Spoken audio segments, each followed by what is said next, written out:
Happy Thursday to everybody. Hope that everybody's doing well today. My case today is Oberti versus the Board of Education, the Clementon School District in 1993. It's a third circuit court case. A little background on this case: it's dealing with a least restrictive environment issue, and it's dealing with a student by the name of Raphael Oberti. He is the plaintiff. He's an 8-year-old kindergarten student with Down syndrome that was removed from his regular ed classroom by the defendant and placed into a segregated special ed class as suggested by the school district's child study team. The court found that his rights under IDEA to be in a regular ed classroom with non-disabled kids was indeed violated, which was a pretty big shock to the school district because they felt like they were doing a lot in order to meet the needs of this student.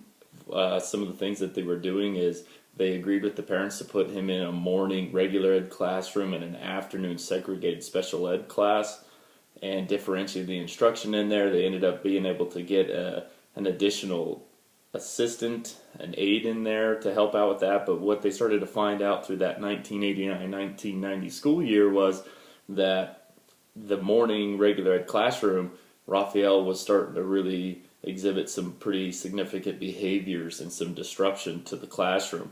Things like toileting issues, spitting, temper tantrums, hitting the teacher, and the additional aide didn't do anything to really curb that behavior. But what was interesting is in the segregated classroom in the afternoon, he had none of these type of behaviors. So the court ended up looking over this. They said that the school district failed to establish a preponderance of evidence that Raphael could not at that time be educated in a regular ed classroom. With this is kind of like the key word of this whole case was supplementary aids and services.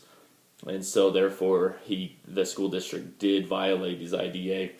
And so what was kind of interesting about this case was there's some unique benefits that the courts put in for special ed students, and some of those things that kind of outweigh or perhaps is even on par with academic growth or what they call unique benefits with engaging in communication, interaction with non-disabled peers that they find in these regular ed classrooms outside of the self-contained classes. And so those are some things that you definitely want to kind of pay attention to. So they also defined what the supplementary aids and services need to, what they can look like, and that can look like resource rooms, it can look like speech and language therapy, training for your regular ed class teachers, and anything like that where the school needs to show that they're actually putting a great deal of effort into accommodating for that and modifying the regular ed classroom for that disabled child. It can't just be a mock.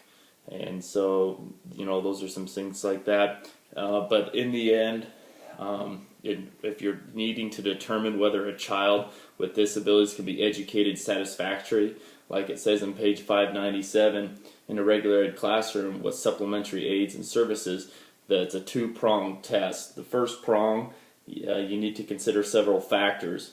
One, whether the school district has made reasonable efforts to accommodate the child in a regular classroom.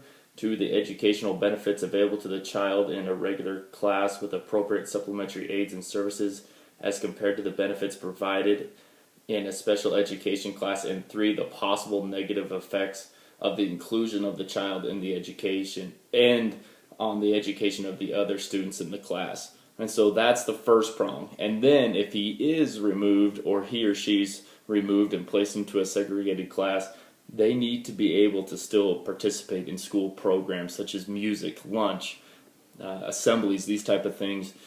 They're with non-disabled kids, so they get that interaction.